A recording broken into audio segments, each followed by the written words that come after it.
All right, well, welcome everybody to the July edition of Casita Coalition's 2023 webinar series on ADUs and middle housing. I'm Jonathan Fern, Casita Coalition board member and head of development of Oak Impact Group. Welcome everybody. Just a brief word about the Casita Coalition. And we are a cross-sector statewide nonprofit, and we believe that providing housing choice and opportunity for people of all ages and all stages of life in every community is an essential foundation for California where we all can thrive. I'm really excited about today's webinar. Glad you all can join us. We're bringing together housing policy leaders from all around North America to open their playbooks on how they achieved major housing wins for their regions. And we really hope this can pave the way and inspire others to do the same in their communities, or have folks take advantage of the changes that these folks have created in those communities as well. But first, we'd like to thank our major sponsors, Wells Fargo, the San Francisco Foundation, the Zuckerberg Initiative, as well as our webinar sponsors, the California Building Industry Association, AARP California, the law offices of Alan Matkins, the law office of Ruben Junius and Rose, and the Building Industry Association of the Bay Area. To save some time today, because we have a very important discussion, bio information for all the presenters will be in the chat, as well as a link to the webinar schedule on our website. And as a reminder, if attendees could use the Q&A feature for their questions, not the chat, that would be appreciated as well. But before we get started with our presentations, I'm now pleased to hand it over the mic to Amy Anderson of Wells Fargo for some brief opening remarks. Amy, welcome. Thank you, Jonathan. Again, I'm Amy Anderson with the Wells Fargo Foundation. Wells Fargo Foundation is committed to seeking and helping to evolve impactful solutions to the nation's housing access and affordability challenges. That's one of the reasons that we are honored to be a supporter of the Casita Coalition and its truly impressive work in helping to change the landscape of housing development here in California. We're really excited that they are taking their experience and their knowledge and sharing it across now both the country and the continent, and bringing together others to do the same. Wells Fargo is proud to support Casita with that knowledge sharing effort, in particular through an early sponsorship and partnership for its forthcoming national conference focused on the opportunities and challenges and strategies for creating more accessory dwelling units and middle housing. I really appreciate the Casita team letting me say a few words as part of the webinar today. The foundation here at Wells Fargo is a really strong believer in the power of making change through the sharing of experiences and lessons learned among peers. Be the case today on the webinar. And I personally, as a former planning commissioner and affordable housing developer, have been really overjoyed to see the progress that's being made across the country to make land use more equitable by enacting change at the state level. As you'll hear today on the webinar, state level rules are a way to facilitate housing growth at a larger scale, at a bigger scale, and really I find it to be transformational to the way that our country views and addresses land use regulations. So 3 cheers to all the folks you're going to hear from today for their efforts, both the ones that have been successful and the ones that are still in progress. And thanks again for including Wells Fargo. And now I'm going to pass to Karen Chappell. Thank you. Thanks so much, Amy. And thanks you to the Casita Coalition for inviting me back for this.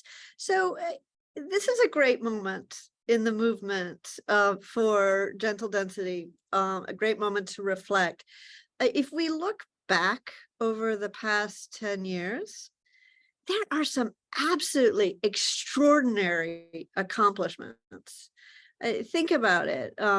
Accessory dwelling units are now about 20% of all new housing construction in some parts of California. We in California and Oregon and Vancouver, up and down the West Coast and some other parts of the continent, we are achieving scale in our industry, and we're seeing innovations in cost, which are then leading to affordability in this type of gentle density.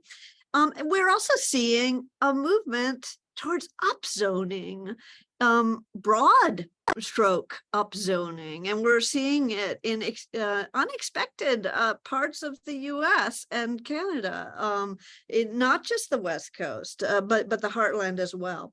So it's time to reflect. It's time for us to sit back, figure out what we did right, and organize for the next chapter in gentle density. So we can think of today's webinar as basically case study research. Our speakers are going to tell us what are the actual triggers for system change.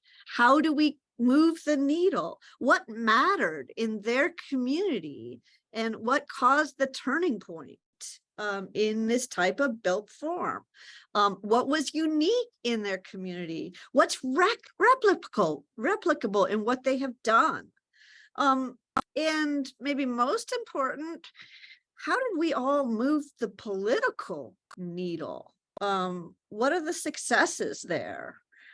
So we need to share these lessons. We need to share these successes. And this presenter group are very, very well qualified to do that. So what they're going to do is, first of all, present an overview of their reforms in their community. They're going to talk about how they built their coalitions. They're going to talk about the messaging, and then they'll talk about where their community is headed. And with that, I'll turn it over to our first presenter, my colleague Cole Peterson of Build Small Coalition and Accessory Dwelling Strategies. Cole? Thanks, Karen. Yeah, very pleased to be here today, and thanks for having me, Casita Coalition, and I'm proud to be a board member. So I'll kick it off. Oregon's been at this for a little while, so it's appropriate for us to get to go first here. So let's go to the next slide. So next slide.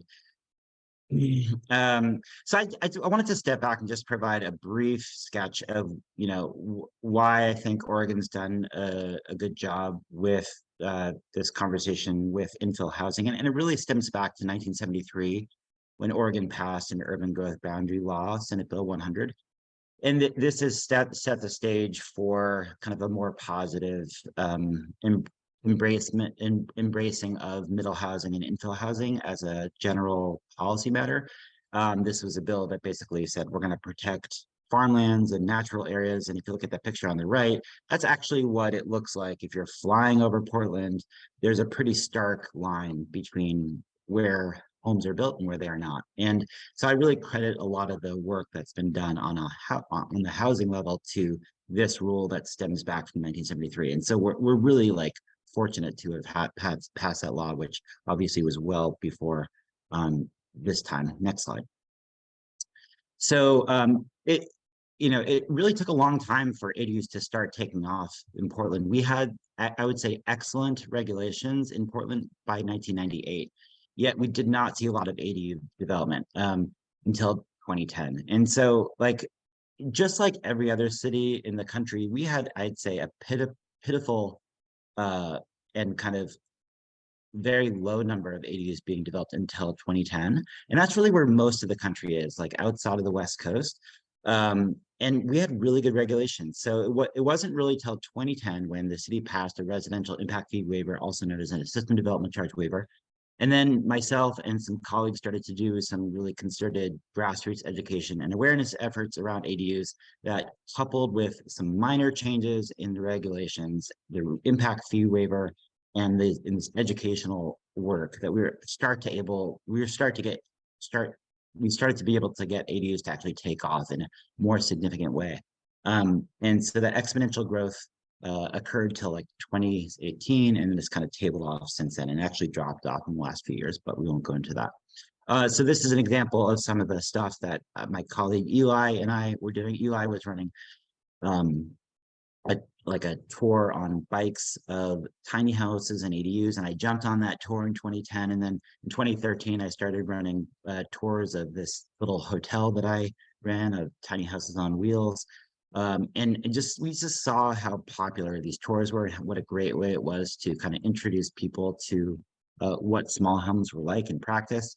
I started teaching classes in 2010 for homeowners who wanted to build ADUs on their property after I built one, the very one I'm living in right now.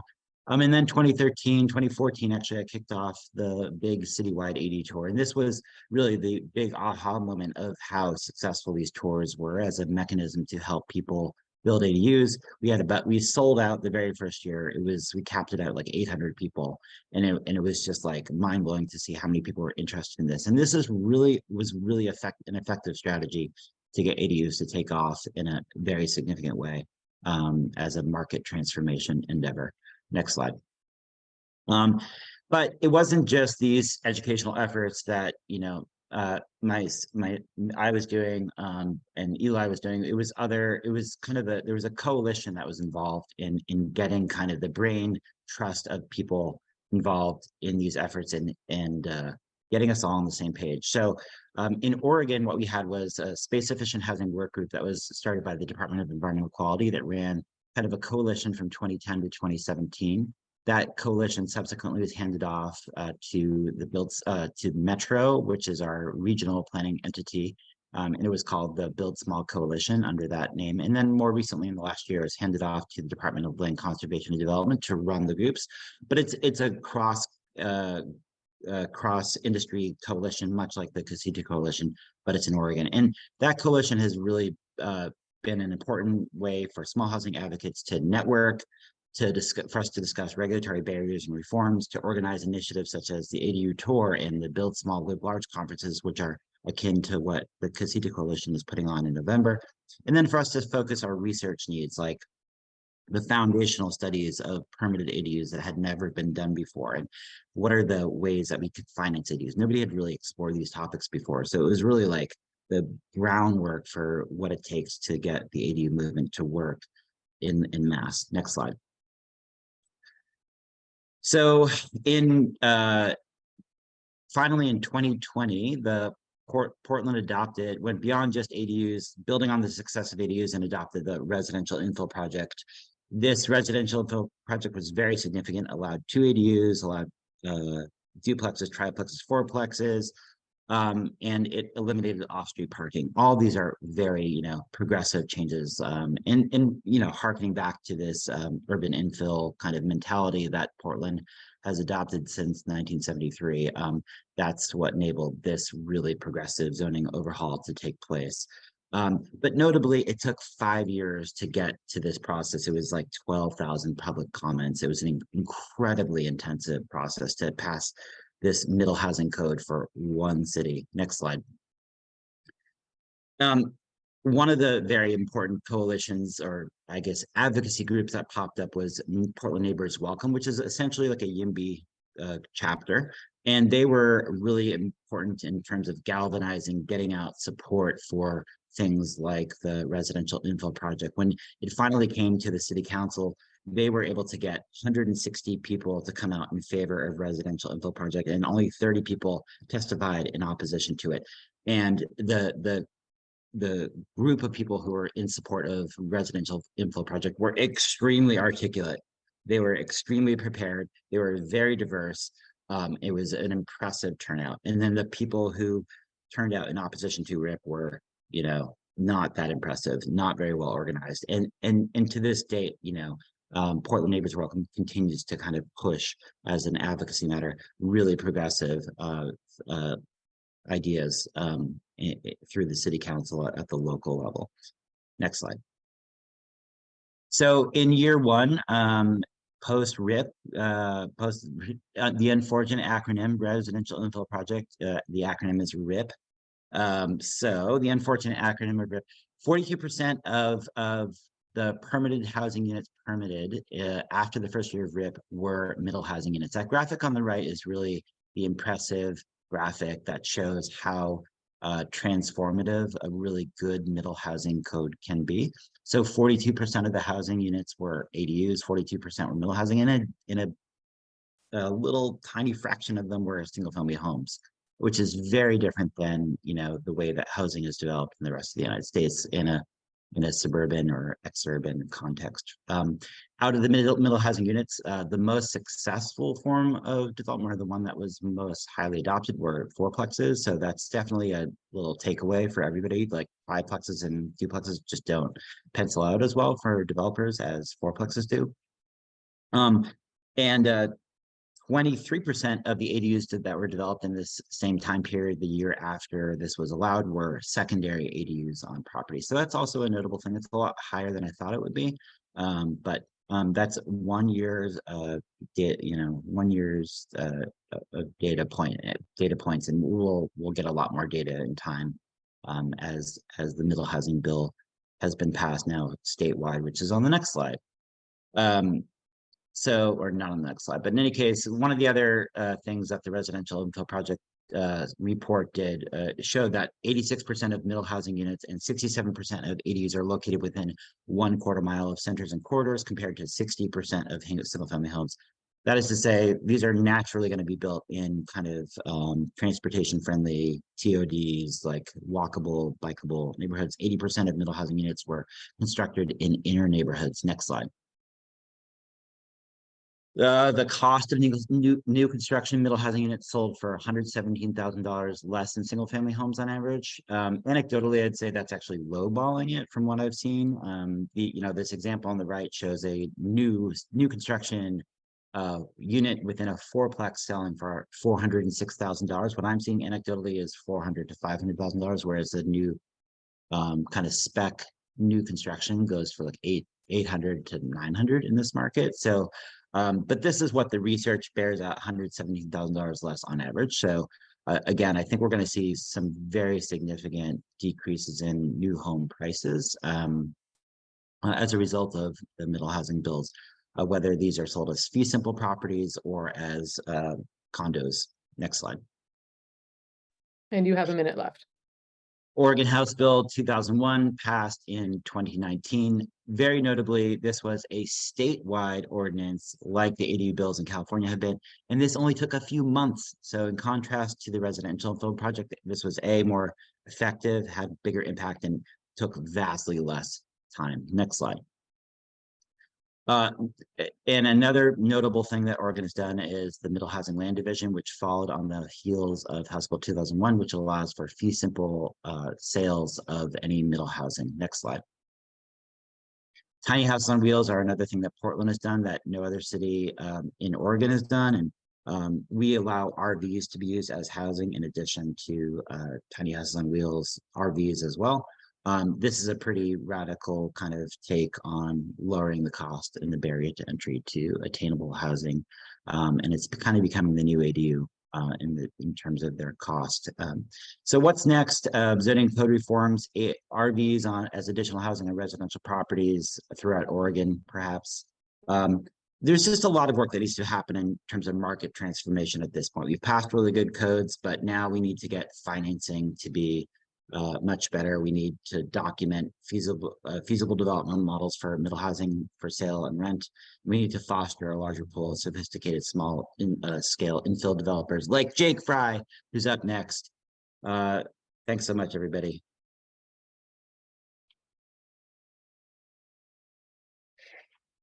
Hey, Cole, thank you. So I will do my best to get through a fair amount of material and in a short order of time. So thank you, everybody. It's just amazing to see so many people here interested in this topic, and it's great. So just a bit of a bio on a couple of things is who we are. So Small Housing BC is a Vancouver-based, BC-based organization. And it is basically the genesis of Small Housing BC, and we've been around for 10 years, is I have a company called SmallWorks, We're a design build firm for ADUs. We call them laneway homes here. And we were very successful insofar as that we were able to start several years before there was an ADU bylaw here, and worked as advocates for about 4 or 5 years, got that house passed in 2010.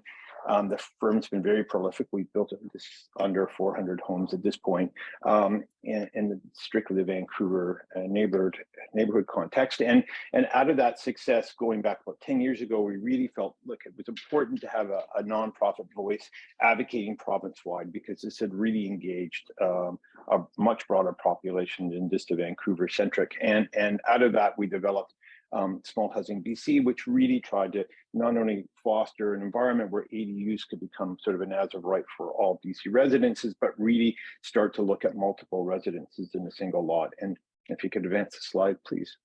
And so, although we tend to really focus on ADUs, and that's been a bit of a vanguard movement, we're really looking at a host of options that fundamentally work on the idea, what can you do on a single lot to really start to accommodate these affordability questions that we're meeting and are challenged with across the province in a variety of communities. Next slide, please. And so I'm happy to report we've been very successful. The organization has done a lot of research, and we have a lot of material that we've done and is available on our website. But also, it's more importantly, we've really got uptake and have worked and partnered with communities in the BC area, and that work itself has also moved into other communities such as major cities like Edmonton and Toronto. And we really, I think, been able to capture that public support and start to politically activate that into housing that's being built. Next slide. And I think this all culminates for us in a very happy story that going back about 6 months ago, we had a change of leadership at the political level. And we are now at a point where we're months away from an enactment of legislation where we're going to see a province-wide as of right for ADUs, what we call secondary suites as well, along with the fact of being able to actually start to and as of right have both a variety of tenures that would see 3 to 4 homes on the typical family lot, and in some cases up to 6 when it's close to transit. Next slide. But it's great, and we're very happy for that. But I think that the biggest part, and what we have found in our time, is it's not just having legislation, it's making sure that that legislation is going to be taken up and enacted and brought into fruition. So what we've done as an organization is to get in front of that and really pull together teams of experts and to act as a conduit to get this working and get that opportunity to get those areas of work that we see listed on the slide, really get the right people at the table, really get voices that are not all concurrent, but really to get a robust discussion and have those discussions, have that expertise there as a resource to share. And if we could advance the slide. And that sharing has to happen in a very fluid manner. We need various governments talking amongst themselves as well as to each other. We need that conversation extended industry and public, and we're acting as a conduit to really see that we have a good flow of information, even from lenders to government, lenders to public, to have builders and homeowners actively engaged in those conversations. And how we're doing this, if we could advance to the next slide, is to really focus on these kind of 4 pillars that we talk about. So one is that we have a public voice to all those parties involved around advocacy, that we're doing that background work behind it to get that really fulsome, meaningful research there. And with that, helping industry build capacity and helping get models and opportunities to show examples that have existed in the past to really get that out in the public forum and to have this discourse flowing consistently as this becomes more and more engaged in that public discourse. So if we could advance the slide.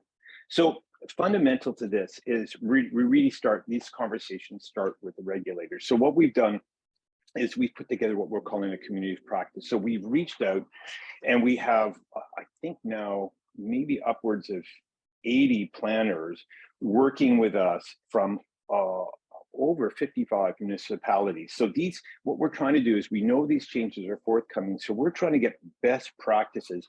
happening. We're trying to make sure that no one community is left trying to flat-footed figure out what's going on. So we're getting that information, actively having workshops that are happening where these voices and these regulators are able to talk to one another and share information in a fulsome manner. And with that, we're also putting together advocacy, technical advising, and convening those opportunities to have these workshops where we're talking about infrastructure, we're talking about electrical, we're talking about use of fossil fuel, we're talking about affordability, and having the right people at the table to really be a resource for those regulators and those politicians as they digest what this means to their communities. If we could advance the slide. So the other part of that is really then how do we support industry? We know, and we're drawing upon the opportunities that will exist to have industry be able to adapt to this. We know that this is not a forum that those people who are doing multifamily on an ongoing basis, this is really kind of a homespun opportunity for those individuals who are looking at having a builder work with them, right? And we see that as sort of success. So we're setting up upskill training programs. We're looking at compliant home design. So the good part is within our communities, we have lots of iterations of one-offs of this, and we're pulling together all the best things that have been built, and then also reaching out to the more modular and prefab world, so we can also look at what can we do on a repeat basis. We had a widespread Canada-wide program after the Second World War of catalog homes that the federal government would publish. And we're looking at what of those lessons can we start to publish, because it was incredibly successful and really was the basis for how we filled up these suburban areas. And now here we are with a similar challenge 60 years on. If I could ask you to slide. But of course, all of this is predicated on public engagement. And we've been reaching out, and we had some really interesting work that we've done in our recent studies. We've discovered from reaching out that we actually have about 72% of our population believe that this idea of gentle density is the way forward to create affordability, which is, you know, affordability / attainability is a huge challenge for us here.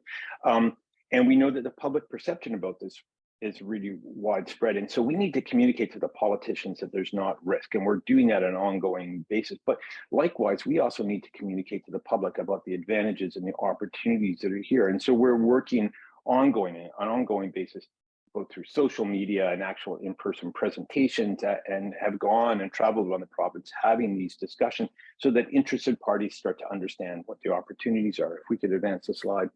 What's really encouraging too is that we know over 20% of our population, so about 1 in 5 households, are already looking to undertake this a program such as this, whether it's a simple ADU or something a bit more robust.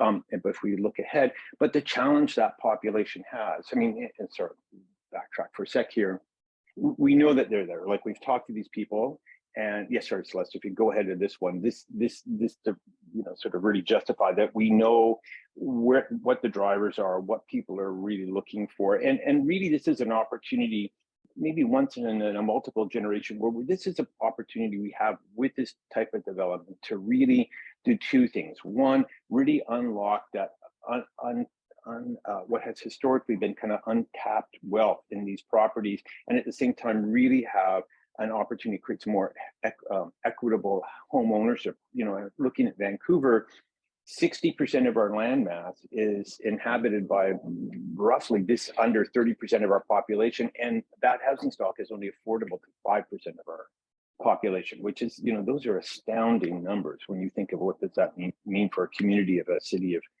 about 1 million people or so. So if we could advance it.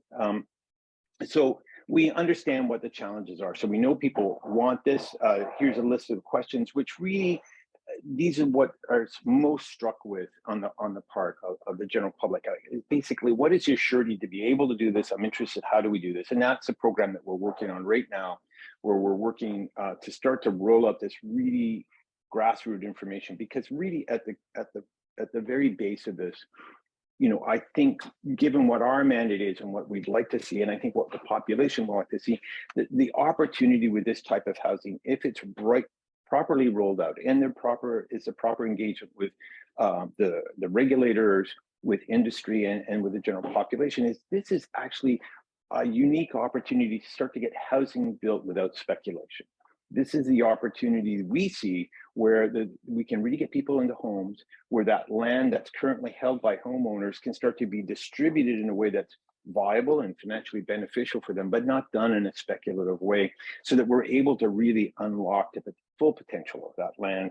And that's really at the core of where we feel why this type of approach that we're taking in BC and what Small Housing BC is really promoting really becomes a fundamental, modest but really meaningful shift in the housing market. And we're quite ambitious about it. And as things are proceeding, as I said, the legislation should be passing shortly. And with that, we really see an opportunity for success over the next few years. So thank you very much. That's my presentation.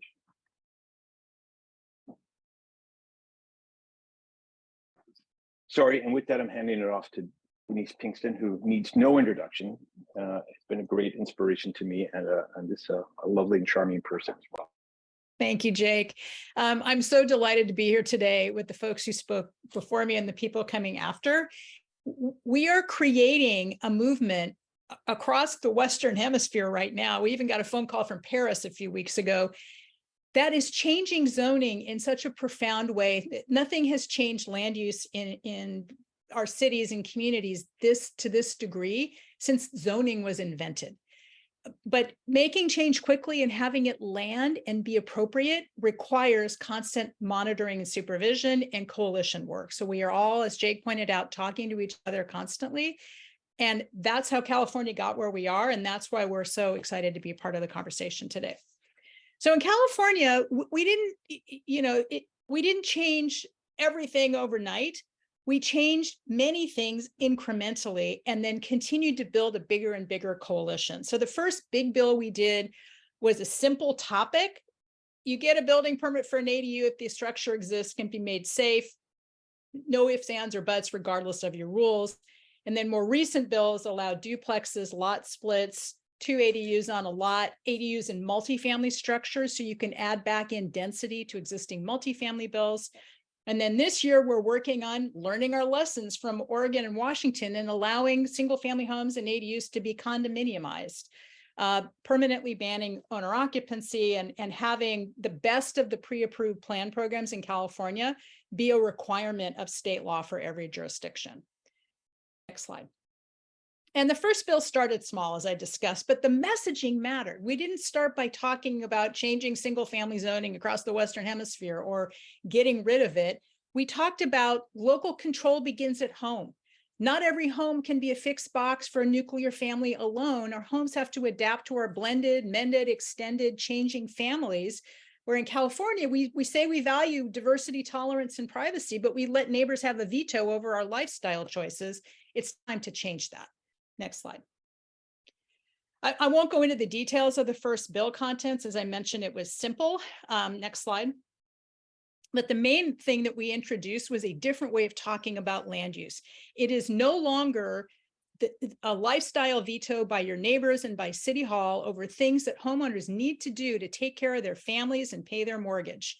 That it is time for homeowners to have some agency and to be able to share during a housing crisis that affects every family in California and many, many families, millions of families nationwide.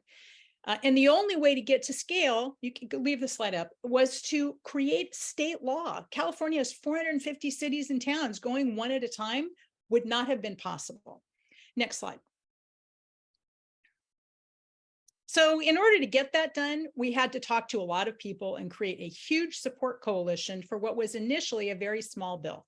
So this was our floor alert. And you see we have everybody ranging from business organizations, cities, aging organizations, some unions who are representing teachers and nurses, hospitals, advocates, many of whom had never endorsed a housing bill and many of whom had never endorsed the same housing bill. And that coalition building really became the DNA of the Casita Coalition. Next slide. And has yielded what UC Berkeley Turner Center has named the ADU revolution in California. We just found out that we have hit 78,000 building permits applied for in California since the first bill passed, which was the relatively simple bill. And in many locations, as Karen mentioned, 20% of statewide building permits are now becoming ADUs, but in many communities, it's as high as 40, 30, 40% in big cities like Los Angeles and Long Beach. And the city of Santa Maria, 88% of all their housing permits are ADUs. So it's gone from illegal to scaled across one of the biggest economies in the world in a matter of a few years. With wide support, popular support, 73%, according to Zillow, of folks in California, and actually nationwide now in major US metros, approve of ADUs in their neighborhoods. And we estimate, based on the numbers, that this is an overnight, almost $8 billion industry, creating local jobs, local economic development in neighborhoods, one home at a time, which has been a godsend for many architects and builders in California during the pandemic when different kinds of projects shut down. So it is a systemic change at scale that has been rapid and transformational. Next slide. Turns out they're built by we thought this was a case that middle income families who needed help or needed money would be the primary folks building them, but we couldn't prove it. NYU Furman Center just issued a report saying ADUs in California are built by ethnically and racially diverse homeowners, mostly in low and moderate income neighborhoods where people want to and need to share and need the money. And they're not mostly built in wealthy communities that are white, where wealthy people don't need the money and they don't want to share. Next slide. ADUs, we read about it all the time in California now. It feels like there's 10 articles a day in California and across the country, which helps build the popularity that Jake was talking about. People need to, and Cole, people are knowing now that this is a thing that you can do, and they're seeing pictures and images, and it helps get to that scalable housing solution quickly. Next slide.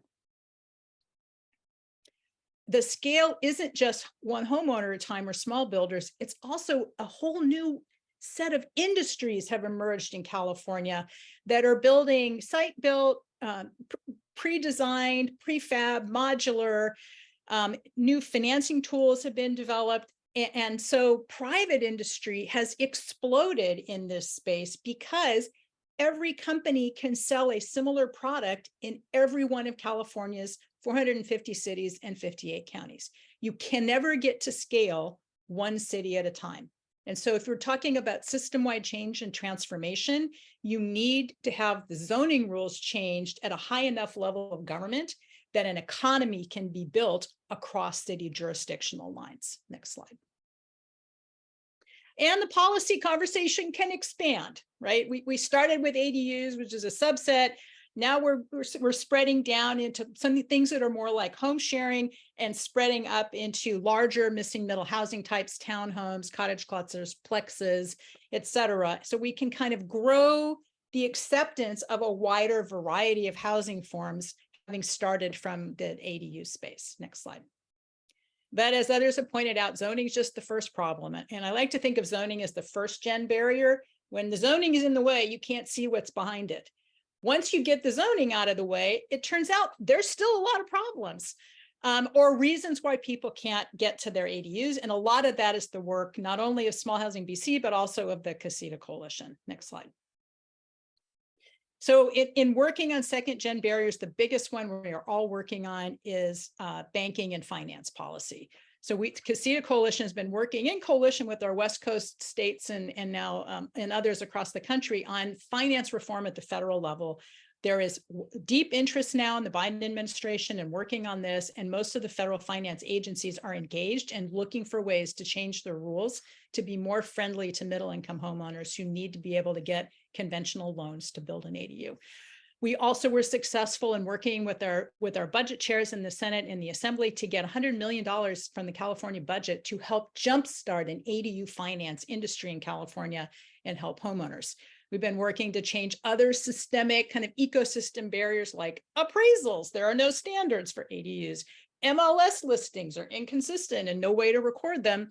All of that has to change and get aligned with the new reality of housing in order for banks and non-bank lenders to really engage and start new programs. Next slide. We try to continue our coalition building by sharing news and awareness as things develop in California and elsewhere. Next slide. And we are doing shared learning for professionals, whether they're in the private sector or the public sector, so we can all get smarter, better, faster, quicker together. Casita Coalition has published guidebooks on topics that are particularly vexing for builders or local governments. How do you do the best garage conversion? What about unpermitted ADUs? How do you get them legalized? How do you achieve equity in this new housing form so that you deliver on the promise of helping middle-income folks who don't have the resources to help themselves by making sure that folks are given the extra leg up they need, et cetera. So we work on research and publication, and it's very helpful. We do professional trainings and coaching in this emerging field. We've done homeowner fairs to get folks to come and learn more about their options, what the rules are, et cetera. Next slide. And we are digging in to continue to grow the coalition, not only in California, but really now across the country, and with our new friends in Canada, into Canada. And the coalition includes California cities and counties and state government, but also states and cities outside California who are doing some really interesting innovating. Cole talked about what Portland's doing. There are nonprofits in this space that are interested in digging in, digging deep to help communities get a leg up where the equity issue is first and foremost. Philanthropies are starting to be interested and engaged. And then a variety of other public agencies are becoming part of our coalition friends. So the photo there is the Evanston Development Cooperative. They did ADU landmark legislation in Evanston and are working on co-op housing models. All of this stuff matters to making systemic deep change that is progressive and transformational. Next slide. As other folks have mentioned, we think this broader story work and organizing is really important, both for us to get smarter and better at what we do in California, but also because we are all learning together. We are all watching each other. What the bills that I drafted and helped carry through the legislature in California came from ideas that Cole and Karen and Jake were incubating or working on actively in their places. So we gathered up the best thinking at the time in 2016, and we put that into state law. And we have continued to watch one another. Washington State just passed a big ADU law, big state zoning law. Many of the ideas were in California state law. So by watching each other and learning, we are able together to make this big systemic change. And so I thought we should all meet. The pandemic's over. We can all go hang out and, be in a room together. We should do that. And the Casita Coalition is sponsoring it thanks to Wells Fargo and a number of others.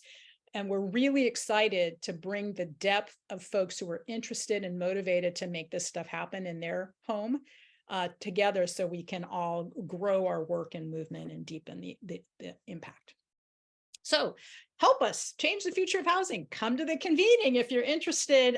Join Casita Coalition if you'd like, but continue to do this work. We're all in this together, and we really value and appreciate the partnerships with all of you.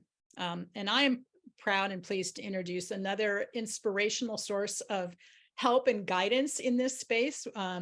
Anna Fay, he's the president of the Sightline Institute. And for anyone else on the call who's a bit of a zoning wonk like I am, the Sightline Institute is a fabulous provider of thought leadership and data, and we're delighted to have them here today. Anna.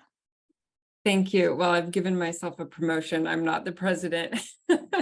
I am director of communications and campaigns. That's just a glitch from the slide. So I'll let my boss know though. So thank you. It's really nice to see everyone, and I echo what Denise said. It's just really inspiring to hear all this progress and encouraging data that backs up what we've all been saying. Thank you. So Sightline does policy research and advocacy in Alaska, Oregon, Washington, British Columbia, and now also a bit in Montana and Idaho. And a big focus for us is land use for equitable, affordable, low carbon cities. Next slide, please. So today I'll share about Washington State, and also credit to Alfred Tu of California for these illustrations. So first, Seattle. Seattle legalized accessory dwellings back in 2019, 2 per lot. and a house size limit. This encourages ADUs with new construction as well as with renovations versus just constraining everything to giant McMansions, essentially. Seattle got rid of the two biggest barriers to ADU reforms, which you've heard about, parking quotas and the requirement for property owners to live on site. And ADUs have nearly quadrupled since then in Seattle. Next slide, please. As you may know, Washington had a big banner year for housing at the state level in 2023. So we've been at it working on ADU bills at the state level since 2019. And finally, one passed that covers pretty much our whole wish list for ADU reform. So 2 per lot, no owner occupancy, renter bans, getting rid of other restrictions on size, impact fees, design, et cetera. Unfortunately for this bill in the churn of the legislature, a really strong lifting of parking requirements got weakened in the final take. Next slide.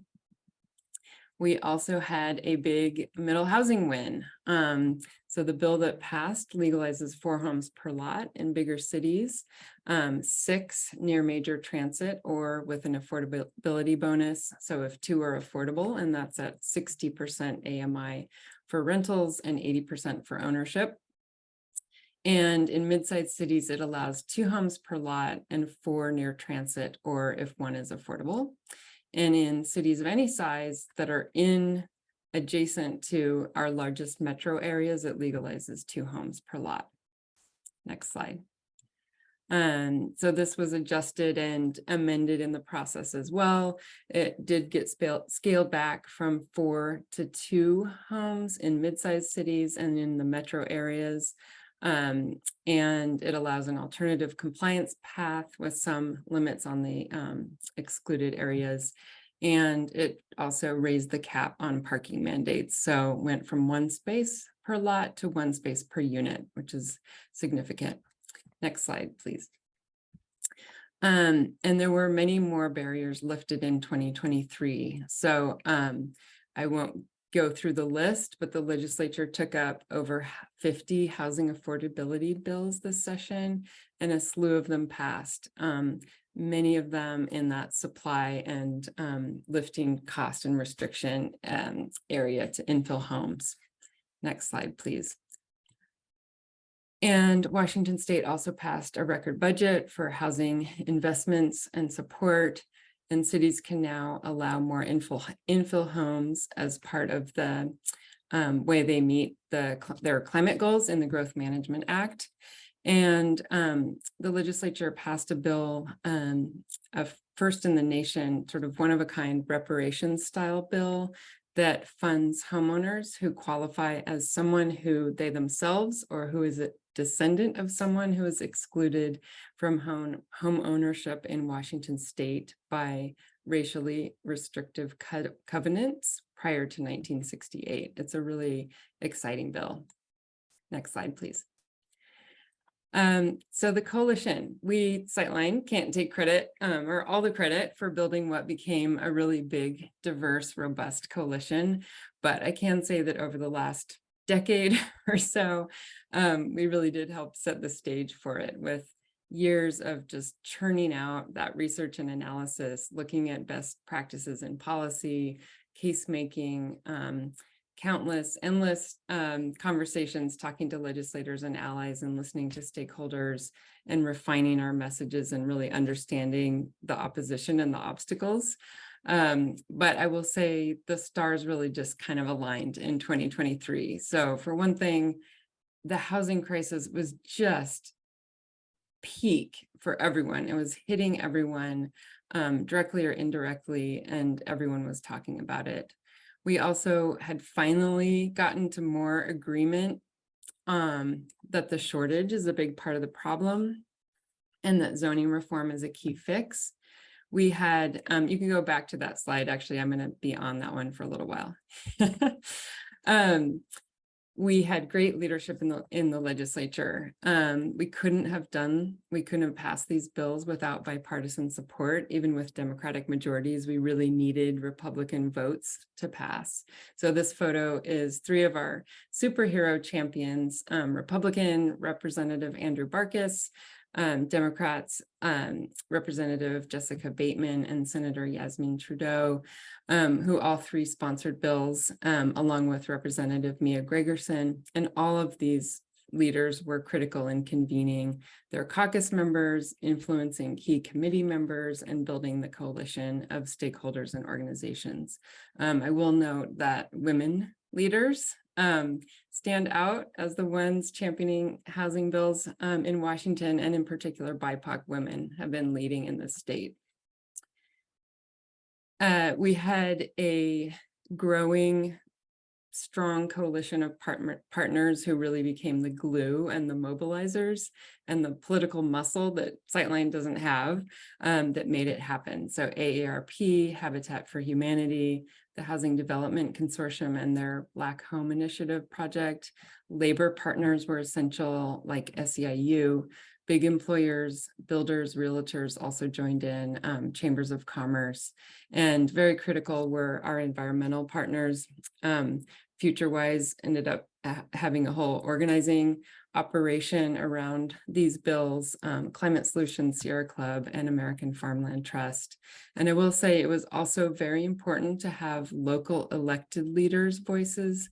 So city council members and mayors from around the state who were able to inoculate a bit against the local control defenders who hold significant sway in Olympia.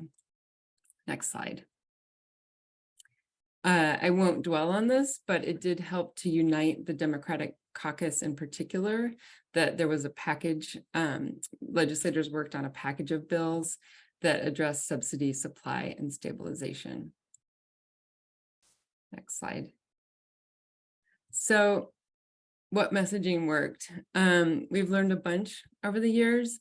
I'm going to try to boil down kind of some of our rules of thumb into three lessons. Show, don't tell, make it about people, and connect to issues that are top of mind. So we learned early on to show rather than just explaining or giving the numbers behind some of the big concepts. So showing the shortage, we used the musical chairs analogy. We tried to illustrate the shortage for people with real life examples like bidding wars for home buyers, wait lists for rentals, and mega commutes, that sort of making it visual and real for people. We made the Invisible Walls video to help people really see and begin to grasp exclusionary zoning, how it segregates communities, shuts people out, and drives sprawl and traffic.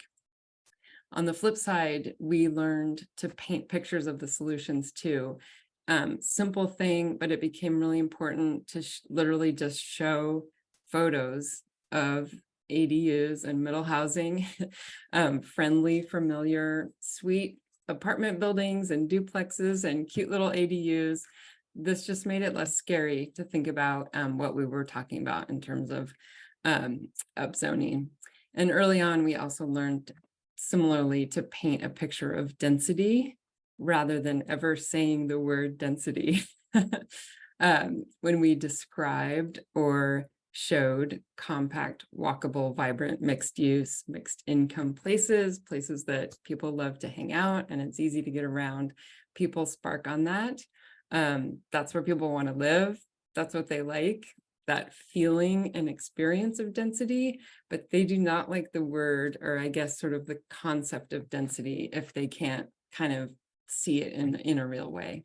Next slide. Second rule of thumb was to really make it about people. So we learned that we can't just talk about zoning and supply, even if like our policy wonkery minds want to go there. We started really making a conscious effort to tell the stories of real people with pictures and elevating their voices. This is the real neighborhood character, right? It sort of started to turn some of the opposition messages on their head. We talked about people kind of archetypes, so school teachers and healthcare workers and firefighters, and people spark on the idea that these folks should have a chance at affordable homes in the communities that they serve. Oops, sorry. I'm going to dwell on this one for a little while longer too. I was kind of minimal on the number of slides. You do have a minute left, Anna. Okay. So another way to make it about people is to just use real language, plain language that someone would say, homes instead of units. For ADUs, we talk about backyard and basement apartments, familiar terms, homes tucked into existing houses, yards, and neighborhoods, and focus on the people who want to age in place there or start their career in that neighborhood near their job. And one mantra that stuck was more homes, all shapes and sizes for all of our neighbors. This tested well in focus groups and in polling, but it also just works to kind of do all those things, right? Make a simple statement about the solution, more homes, keep it focused on core values and people.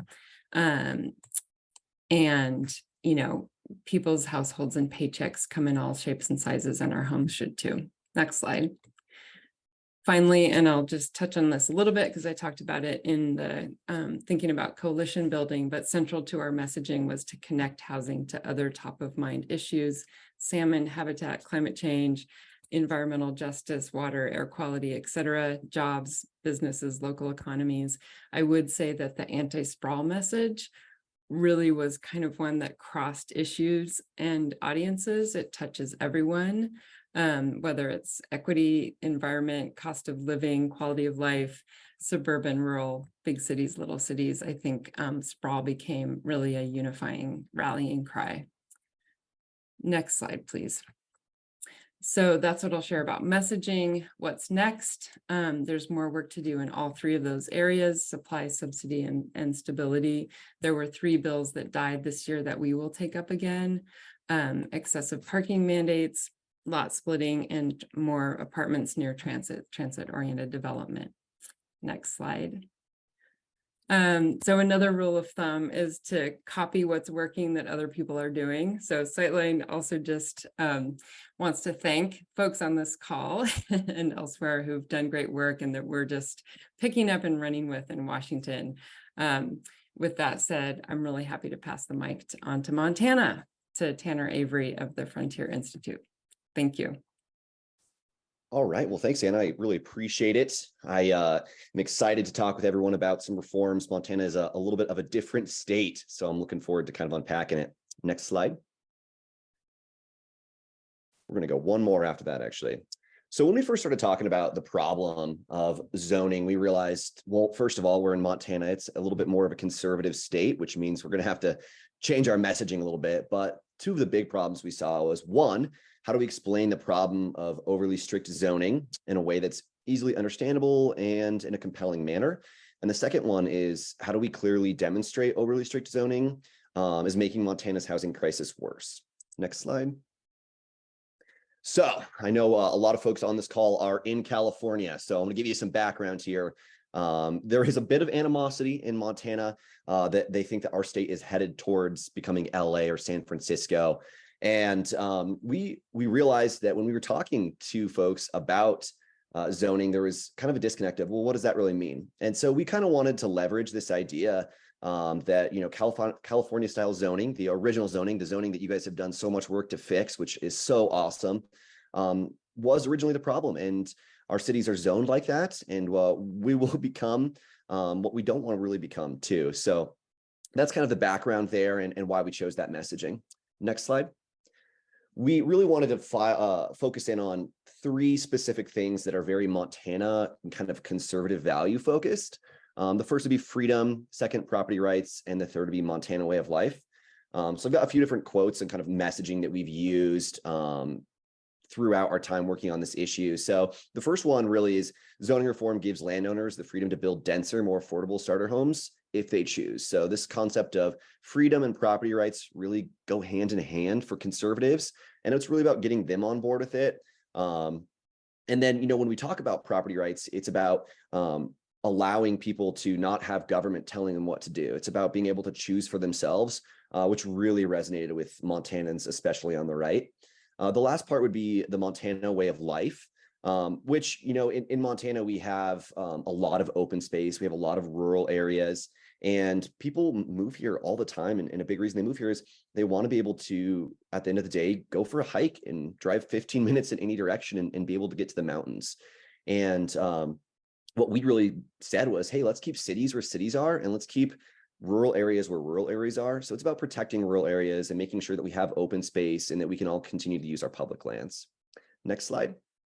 So the other part of it was demonstrating the problem that we're facing. So we partnered with the National Zoning Atlas to go ahead and look at all of 13 of our fastest growing counties to see what kind of regulations are being imposed. And next slide. What we did, we wanted to do it in a really easily explainable way, in a very visual way. So I'm going to go through these slides pretty fast, but they'll kind of give you an idea of why we did what we did. So this is an overlay of Missoula's zoning map. If you go to the next slide, you will see these are the residential areas, the pink and the blue. Those are going to be all the residential areas. And if you go to our next slide, you'll start to see the blue areas are going to be where they allow for multifamily homes. And if you go to the next slide, you'll see it starts to shrink as we add more regulations, by right designations for 3+ units. Next slide. And then we add in minimum lot areas. Next slide. And you'll see it gets even smaller. So at the end of the day, you're going to see that really not that much of our residential areas are allowing for multifamily homes, which means that we're going to have more sprawl. We're going to have more rural areas kind of get turned into residential areas. Next slide. And what our zoning map looks like when we looked at all our cities looks a lot like LA. And this was a very, very powerful argument. I know you guys have had so many great reforms, which I really love to see. And what we really wanted to do is originally see, well, before they had these reforms, what did it look like? And if you go to the next slide, we're going to go through a few cities here. It looks a lot like Whitefish, or the next slide would be Bozeman. Looks very similar as well. Kalispell. Next slide. Billings, very similar. The only one that would be different would be Helena. And that's because they had some really good reforms over the last probably decade. And we were able to point to that and say, hey, well, one of the only affordable cities left in Montana is Helena. Well, why is that? Well, it's because they've been able to change their zoning and restore property rights and give homeowners the freedom to build what they'd like to build. Next slide. So what this really did was, before we, took on this issue, there wasn't really discussion about how zoning was affecting the housing crisis in Montana. There was just broad discussion about the fact that there was a housing crisis, but not really why it was happening. And so we knew that if we wanted to have policy solutions, we had to kind of change what we were talking about. And luckily for us, it did take off. We had newspapers and politicians from around the state take up the issue of zoning and really continued to hit home that we need to have reforms. Next slide. This also created a political window, right? If we were talking about the solutions and problems, then it allowed for Governor Gianforte to create a housing task force where you can bring together all kinds of folks from the business community on the left and the right. And our CEO at Frontier was on that housing task force as well. And we were able to bring some really great solutions forward. Next slide. We realized at this point that in order to get some of these things across the finish line and actually make them a real reform and real changes, we needed to bring people together on the right and the left and the business community. So what we did is a big ad campaign, really, where we had folks that were on the left that were progressive, and we had them talk about why they believe in the zoning change. And the arguments are pretty common, I think, from things we've heard on this Zoom call already, from social justice to climate change. And but we also brought in people from the business community. We talked about how we have major staff crises, shortages going on right now, and that if we want to be able to have a flourishing economy, we're going to need to bring in more workers and have a place for them to live. And then we brought in people on the right, and we talked about property rights and freedom and protecting rural communities. And I think allowing each of these people to talk about what they truly believe in really built trust in our coalition and allowed it to move forward and really flourish. Next slide. Our coalition, it was very informal, in all honesty. We didn't have any formal coalition named, said, oh, you guys all have to sign on this. It was more of like a working group where we each said, hey, here's an opportunity for you to tell us what you're working on, and we're going to tell you what we're working on. And we might be working on things for different reasons, but we can come together and unite for the fact that we're going to change some things in regard to zoning. And it created a political window for Governor Jean Forte and for the legislature to be able to really adopt our coalition and say, hey, this is great stuff. And it's bipartisan especially. Next slide. So I'm going to not go too much into depth of our reforms. I think you guys can go back and review the slides afterwards and kind of see what these are. But SB 323, we legalized duplexes on cities greater than 5,000. And the big thing for us is that we also made sure that regulations that were imposed on duplexes were not more restrictive than what they were imposed on a single family home. So that was a really great reform. We started out with 4plex and then went to 3plex. And I think, that's a very common thing. We got to slow walk things. But, any change is a good change. And then SB 382, it is a really, really big bill. And it's, in all honesty, very, very strange that a big bill got passed in Montana. It's almost impossible to get what I would call an omnibus bill passed in Montana.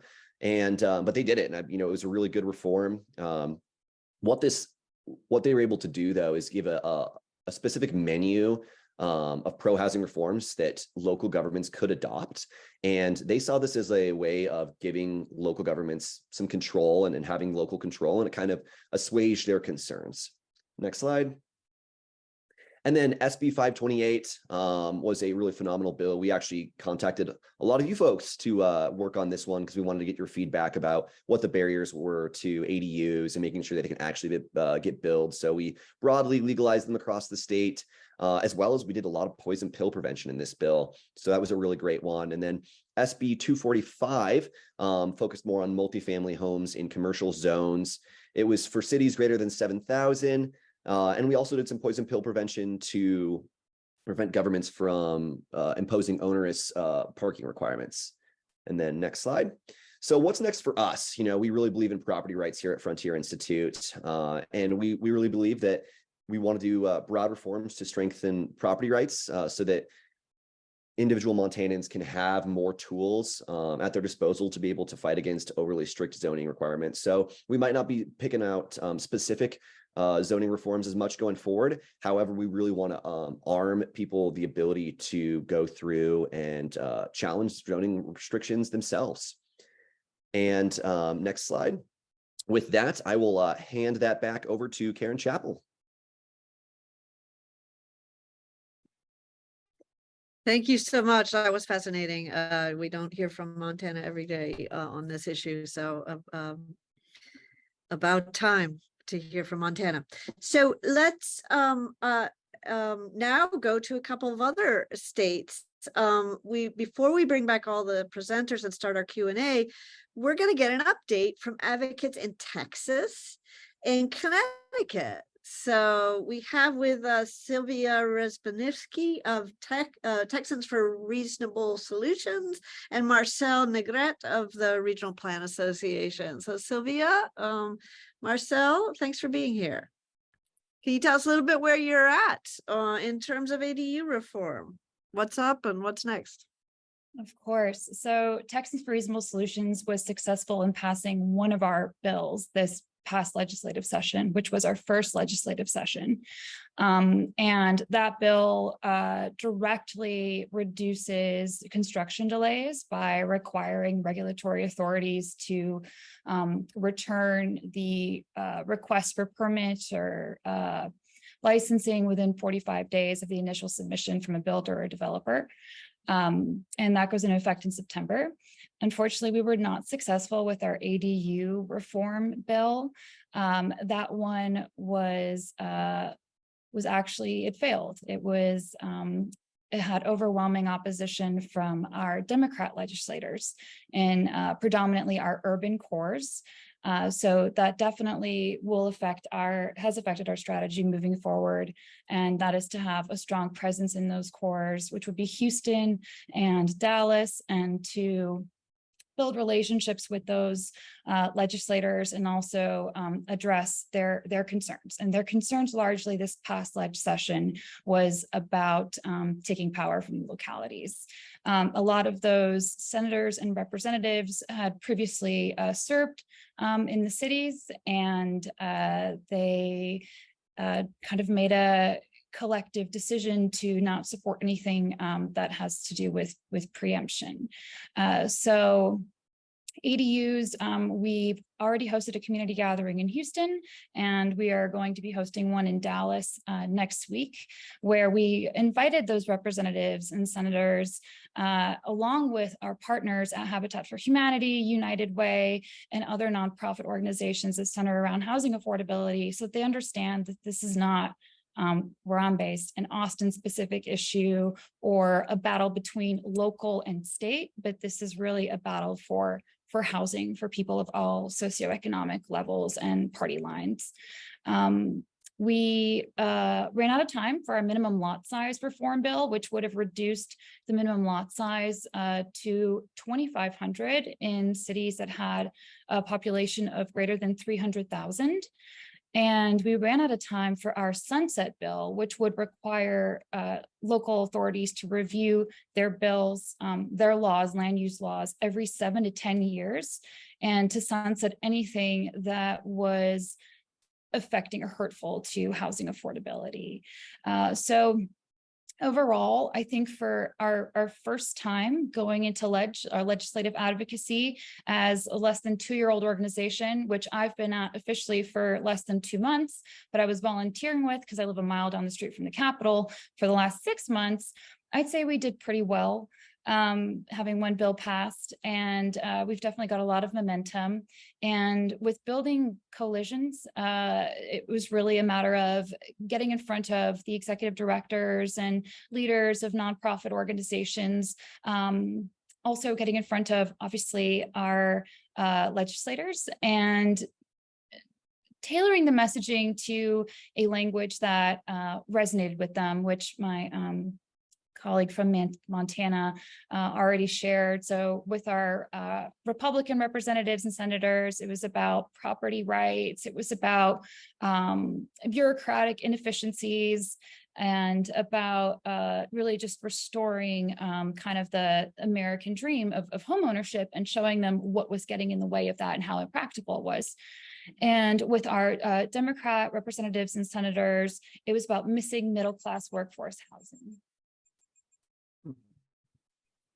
Well, that is super fascinating, and I hope we actually can have your Democratic opponents come to consult with the Casita Coalition, who can advise them maybe about some of the advantages. I think the minimum lot size is super interesting.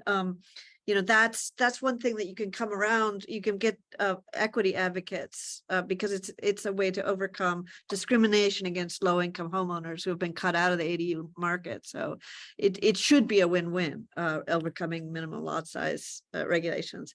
Marcel, can we turn to you? Yeah, thank you so much for having me. My name is Marcel. I work for the Regional Plan Association. We're a nonprofit that has been working on urban planning issues for the last century in the tri-state area. So that covers New York City and the metro area, and of course, the suburbs of Hudson Valley, Long Island, parts of northern New Jersey, and Connecticut. So I'm going to try to give a quick overview of what's the status on ADU reforms on the 3 states. I would also share that the tri-state area is composed by approximately 800 municipalities, New York City being one of them. So it's a real patchwork of land use regulations. Most jurisdictions don't have ADU ordinances, and even if they do, they find them in different ways and regulate them in different ways. And so we're very clear, and based on the progress from other states, California most importantly, we recognize the importance of trying to have statewide solutions to have this as a scalable solution to our housing crisis. And so we've been working on all 3 states, New Jersey, New York, Connecticut, to try to pass different types of legislation that would facilitate ADUs and create a more predictable a reliable regulatory framework for creating this type of industry, and ultimately hopefully seeing ADUs. I think we got overly ambitious in learning from California and trying to skip over the iterative process, and maybe that has caused some of the setbacks because it's like it takes a while, and we produce a number of educational material, research, coalition building. Now I think some of that will be available in the resources of this. But still, we're way behind from most of the other regions that I have been reporting. The only place that has seen some headway is Connecticut, that passed a statewide legislation 2 years ago. It's known as Public Act 2129, which allowed attached and detached ADU statewide. It defined that ADUs could be up to 1,000 square feet or 30% of the primary dwelling unit, 30% of that.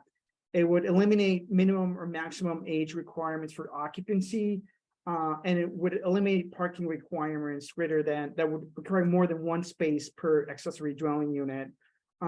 Unfortunately, there was a provision that allowed for an opt-out. So localities, if they reached a supermajority vote of their local council or planning board, they could reject this state law. And so a number of municipalities have indeed opted out since the state law has been passed. But it's definitely been proving to be a reference for how to move with ADUs in this part of the country. And I think in Connecticut specifically now, they're looking at the next types of challenges or barriers that some of the other speakers identified. Beyond zoning reform, you also have issues regarding access to finance.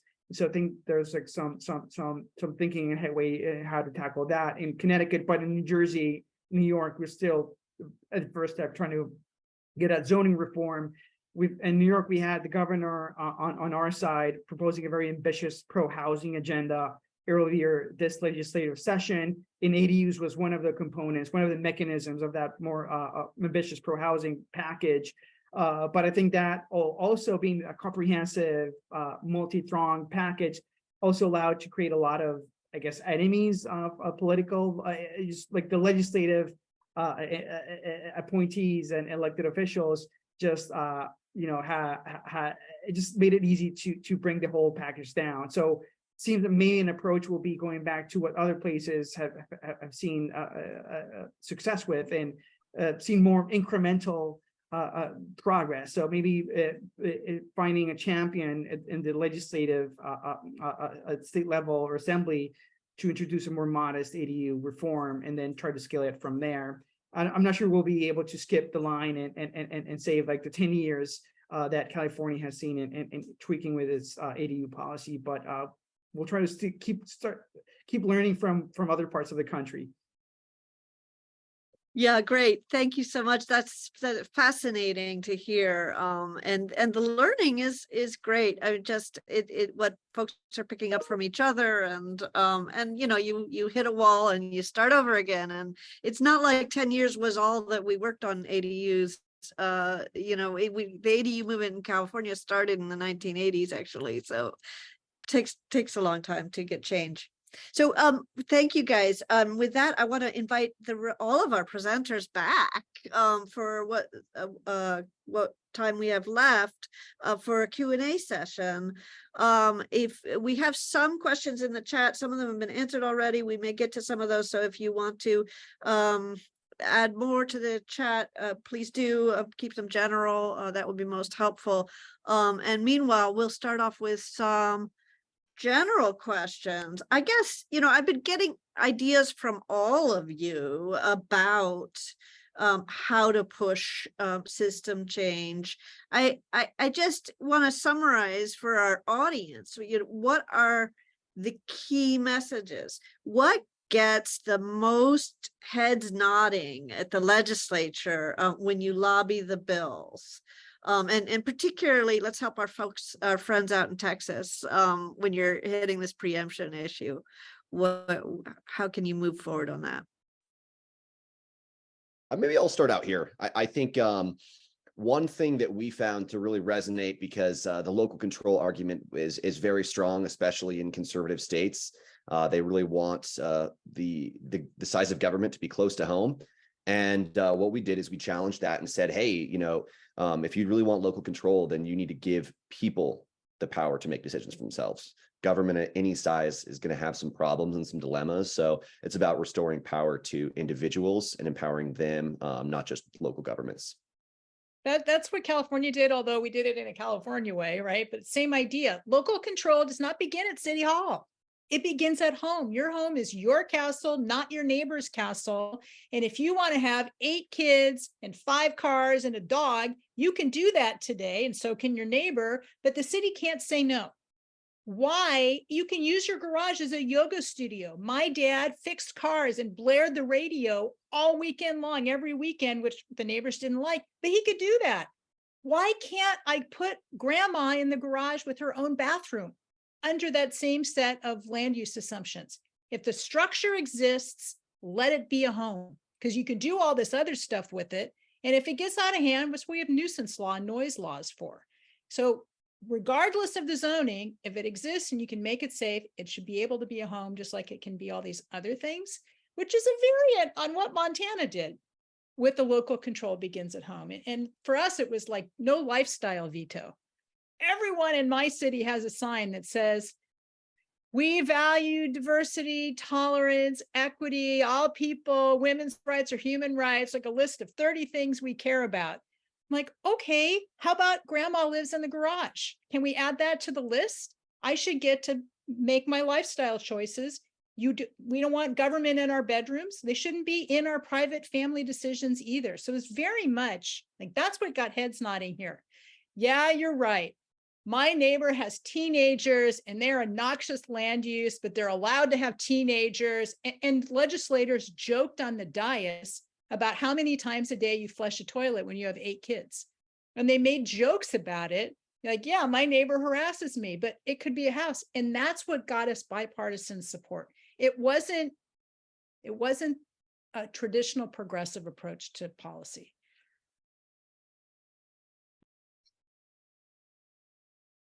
If I may comment on the messaging here in New York, in the metro area of New York, it's a very diverse region. So it's right now the state legislature is controlled by Democrats. But even though that same local control argument became a main obstacle in criticizing some of the ADU proposals that were being introduced earlier this year. And so I think, and we've tweaked with all of this different types of messaging, like the property rights argument, the equity argument, exclusionary zoning barriers. But I think, and I'm also a land use zoning wonk, so I'm not like on the communications side. That's not my real expertise. But I think part of the challenge is being to figure out how to channel those messages so that they land to that specific audience where it will resonate. And giving the challenge that as I said, like our region is very diverse. So like Long Island's like very much conservative, making sure that the property rights argument is funneled to that audience. But in the case of New York City, which is more liberal, making sure that your equity argument is the one that's being highlighted. So it's like more of like a media strategy issue, I guess, that we're trying to face. But also, as I mentioned, I think we got a bit overly ambitious and try to push too much too quickly, and maybe there's no way around it. You can start small. Existing structure gets a building permit, period. And we literally said, notwithstanding any other local rules or standards, you have to do this. So we didn't have to fight about parking. The beauty of that is we didn't have to argue about all of the 30 things you got to get rid of to make it work. We just said, notwithstanding all those things, you got to do this. And it meant we didn't have to fight about everything.